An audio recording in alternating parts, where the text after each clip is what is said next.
Ini biasanya kalau dia sering disuci, ini di sini berkarat, Pak. Kalau kita lihat dalamnya sana, ada yang berwarna gosong.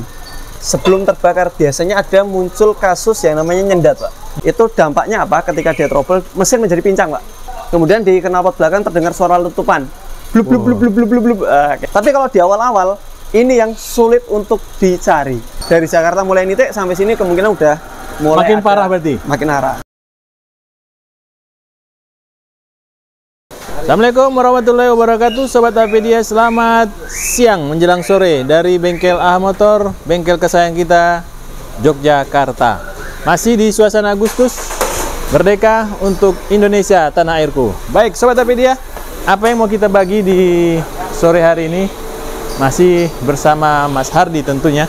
Di sini sudah ada beliau yang akan berbagi ilmu dengan kita dan tidak bosan-bosan. Mudah-mudahan bermanfaat untuk semua. Assalamualaikum warahmatullahi wabarakatuh. Waalaikumsalam warahmatullahi wabarakatuh, Pak Taufik dan Sobat Apedia.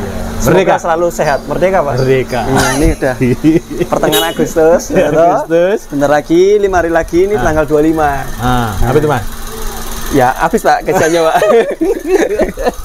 Oke, Mas Hardi, Ya, Pak. apa yang mau kita bagi dengan di hari ini? Oh, hari untuk ini. Sobat Apedia. Ya, Sobat Apedia yang memiliki mobil ini ya, direct nih ya, direct ignition.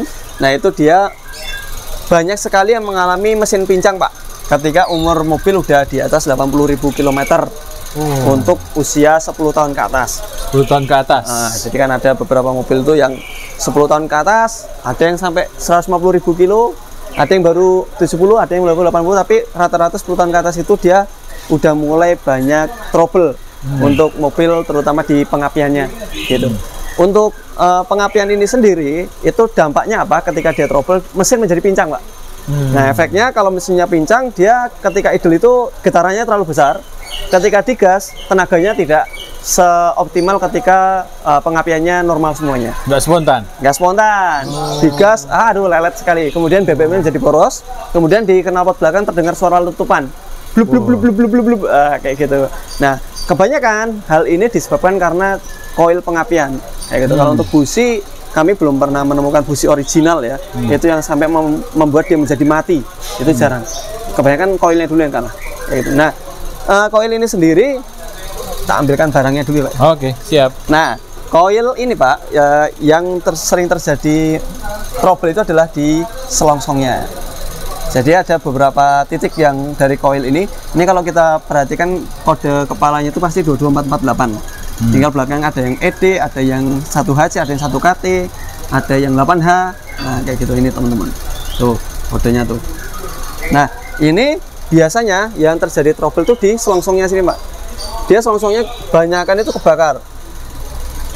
kebanyakan terbakar. Tapi sebelum terbakar biasanya ada muncul kasus yang namanya nyendat, Pak. Jadi kalau tadi kita itu adalah kasus yang kalau dia sudah terbakar koilnya itu mengalami ketika idle dia pincang, kemudian ketika dia digas dia berat, kemudian BBM boros dan juga knalpot mengeluarkan letupan, suara letupan, itu kalau sudah terbakar. Seperti itu. Kenapa? Di scan nggak muncul, kemudian dicek secara visual dia bagus ya, busi juga dicek bagus, tapi ternyata begitu dipakai ketika mobil manual nih, kita masuk gigi 3, khususnya mobil kayak Grand Divina gitu, masuk gigi 3, digas agak dalam, dia nyedat, Pak. Det. Nah, seperti itu. Itu biasanya teman-teman ada yang terkecoh tuh, udah diganti businya tidak sembuh. Sementara busi satunya itu kan 145.000, Pak. Kalau misalnya dikali 4 aja itu udah 500 ribuan kurang lebih ya. Nah, ini kita kasih sedikit tipsnya. Ini kalau nggak temen nggak tak kasih tahu. Oke, jadi teman-teman ini di selongsong koil. Kalau teman-teman dapat itu mungkin dia pernah di sini kedapatan di antara ini kroak ya. Ketika dia mengalami pertama kali trouble itu adalah berpelangi dulu, Pak. Dia warnanya berpelangi. Nah, kemudian kalau misalnya dia sudah baru awalan yang dia muncul nyendat itu di sini biasanya. Ini kita buka, teman-teman. Ya. Nah, teman-teman bisa menyaksikan di sini ada titik putih. Ya, ada. Iya, ini adalah tempat di mana api keluar, Pak. Kalau kita lihat dalamnya sana, ada yang berwarna gosong. Lihat kan? Nah, itu. Nah, ini ada titik warna yang berbeda ya. Ya. Jadi dia putih, dia agak gosong dikit. Warnanya ini gosong nih, Pak. Di dalam itu ada yang putihnya, kemudian ada titik warna hitam. Nah, titik warna hitam ini tembus di sini, Pak. Nah, yang berwarna putih ini, teman-teman. Jadi dia secara kasat mata kalau seperti ini, nah ini nggak kelihatan nih. Dia belum ada kelihatan. Kan biasanya kan dia kropos di sini udah ada bekas kebakar. Kalau ini sama sekali belum kelihatan. Nah, yang belum kelihatan ini kalau kita buka seperti ini kalau masih bawaan yang original ini bisa dibuka. Nah, dia kelihatan tuh, ada putihnya tuh. Api ini bocornya dari sini, Pak. Sifat api itu kan malas ya. Dia akan nyari ground terdekat. Jadi kalau misalnya posisinya di dalam sini, maka dia akan mencari ground di bodi mesin. Maka dia akan keluar ke arah yang bocor ini tadi. Sehingga ketika RPM tadi misalnya masuk gigi 3, itu kan kita genjot gasnya, itu kan dia akan mengakibatkan semprotan bahan bakar banyak, juga RPM-nya akan naik kayak gitu. Nah, ketika RPM naik itu dia ada loncatan bunga api yang tidak konsisten. Artinya yang masuk ke dalam busi itu ada satu yang lompat ke silinder ininya, luangan koil, akhirnya menjadi nyendat. Nah, kayak gitu itu awal-awalnya. Nah, ini customer ini datang ke kami, itu kondisinya adalah nyendat, Pak. Jadi ketika dia digas itu nyendat. Nah, kalau nyendat yang pertama kali kita cek adalah selongsong koilnya dulu. Setelah selongsong koil kita cek, karena kan untuk mobil ini, Pak, ngelepas busi kan harus bongkar manifold. Nah, ketutup manifold. Jadi ada cara yang paling mudah dulu sebelum kita ambil tindakan yang lebih berat, itu adalah kita cek koil yang masih bisa kita ambil ininya, Pak, koilnya kayak gitu tanpa membongkar manifold. Nah, ketika kita ambil itu kita cek kondisi selongsong koilnya. Kalau ada yang titik seperti ini, maka ini wajib dicurigai dan diganti. Setelah diganti kita tes jalan lagi, kalau dia sembuh ya kita serahkan ke pemilik. Karena sekalipun kita scan, kita power balance, itu dia tidak akan muncul getaran yang asing ketika dia mesin tersebut dalam kondisi idle, Pak. Seperti itu, Pak. Baik, Mas Hadi, pertanyaannya begini, kan tadi Mas bilang proses sebelum dan sampai dia bergetar, itu kan nggak ketahuan, susah mencarinya. Betul. Nah, itu butuh berapa lama, Mas? Berapa kilometer sampai ketemu? Biasanya sih kalau customer yang peka, dia akan begitu dia nyendat, dia akan lari ke bengkel, Pak. Untuk mencari. Cuman kan kalau untuk yang dari nyendat kemudian sampai ke mesin menjadi pincang, kemudian terdengar letupan di knalpot, itu memang seharusnya nggak butuh waktu lama. Kalau kita bisa bicara kilometer, mungkin antara 500 km aja sudah terasa banget. Misalnya sini Jakarta itu, dari Jakarta mulai nitik sampai sini kemungkinan udah mulai makin parah berarti? Makin parah. Karena kan setiap kali mesin hidup itu aja idle 750 ya. Apalagi nanti kalau kena tol. Nah, itu kan bisa 3000 RPM per menit. Nah, dari sini ke Jakarta kan misalnya dia habiskan waktu 6 sampai dengan 8 jam, berapa menit? 60 dikali 8. Ya, seperti itu. Berarti dari Jakarta ke sini awalnya berebet makin parah di sini. Iya, biasanya di tol itu udah makin terasa sekali. Tapi kalau misalnya hanya untuk kota-kota itu nggak terasa.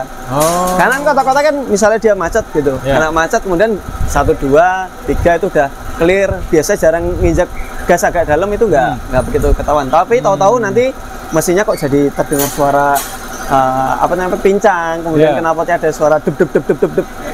Begitu jalan, ya itu baru terasa ketika jalan nemu jalan nanjakan atau mau nyalip kendaraan, nah itu tenaganya cenderung lebih loyo, Pak.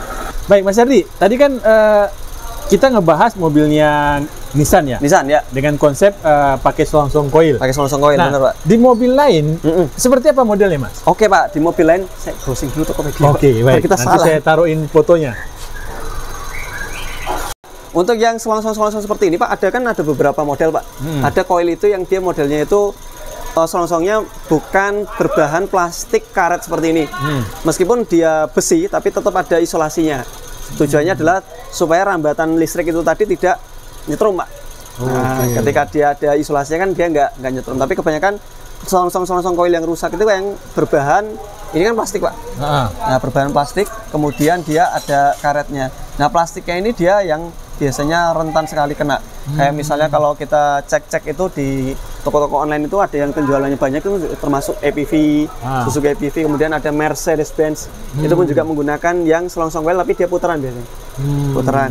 Nah, ini kalau yang model-model seperti ini dia rentan sekali terhadap kebocoran.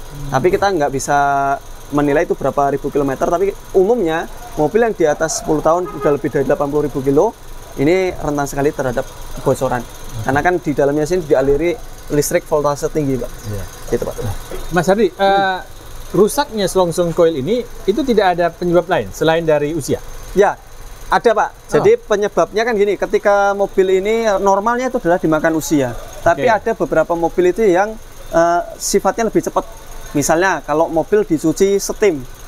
Jadi meskipun ini koilnya, ini kan dia kan kondisinya tertanam di sana, Pak. Betul. Ini kan sebenarnya untuk mengantisipasi supaya air itu kondisinya tidak masuk ke dalam sana. Biasanya di dalam sini kan ada resistan, ya sejenis ini ya, apa itu namanya? Resistan ya. Nah ini, nah seperti itu.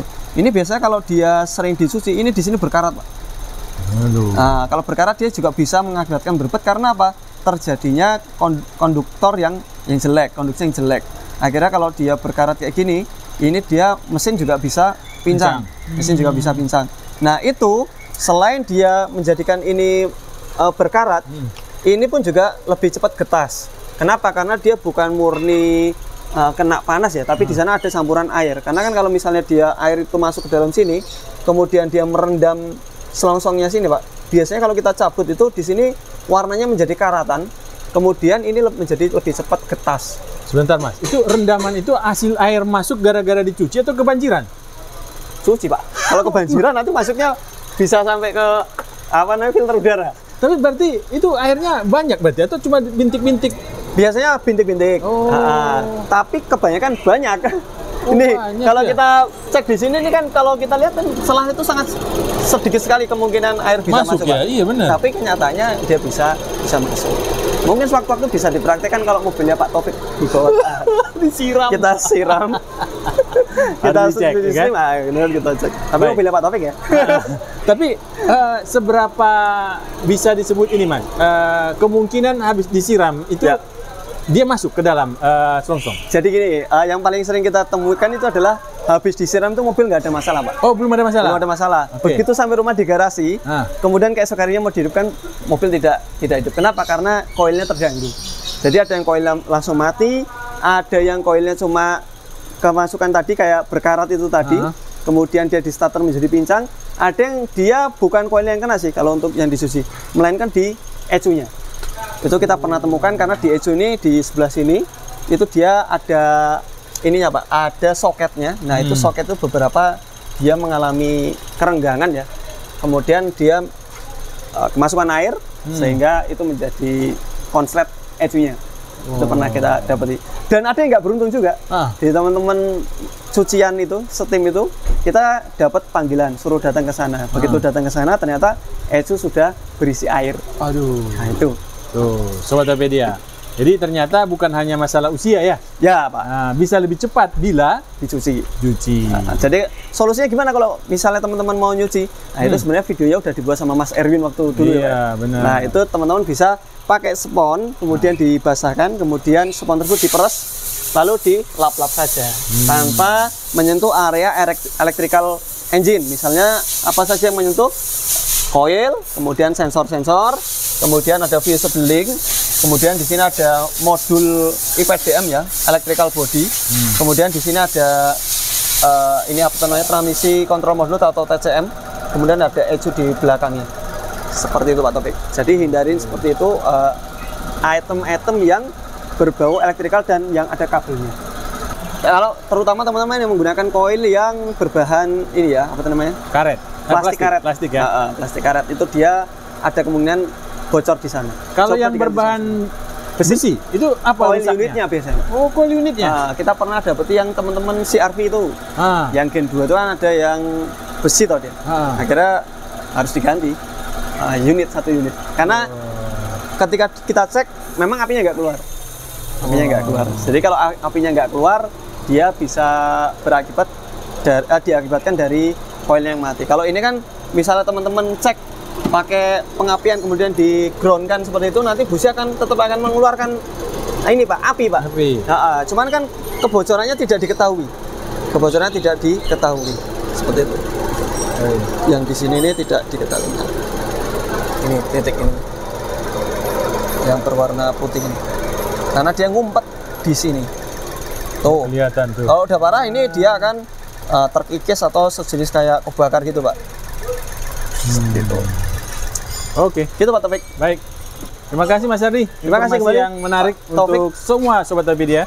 Siap, semoga video kami bermanfaat. Jangan lupa like, subscribe, dan juga share ke teman-teman supaya video ini bermanfaat dan juga penontonnya banyak. Assalamualaikum warahmatullahi wabarakatuh. Waalaikumsalam warahmatullahi wabarakatuh.